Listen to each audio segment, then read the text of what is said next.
Mahsulotlar muzlatish uchun 3 ta sabab. Agar uyingizda yosh bolalar bo'lsa, bu sizga juda asqotadi, ishonavering.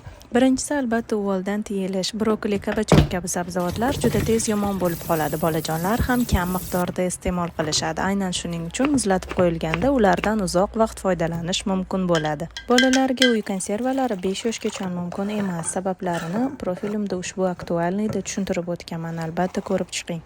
Aynan shuning uchun yil bo'yi bolalarga xilma-xil mahsulotlar taklif qilish uchun ularni muzlatib saqlab qo'yish juda asqotadi. Uchinchidan, muzlatilgan mahsulotlarda ko'proq vitaminlar bo'lishi mumkin, chunki siz ularni g'arch pishgan vaqtida muzlatib qo'yasiz. Va albatta ular vaqtingizni tejashi hech kimga sir emas. Bolajonga kam miqdorda taom pishirsangiz-da, bu jarayon o'ziga yarasha ko'p vaqtni oladi. Men sho'rvalar uchun vitaminga boy sabzavotli mikslar muzlatdim. Ulardan keyingi reelslarimda sizlarga retsept pishirib ko'rsatib beraman. Obuna bo'ling va kuzatishda davom eting.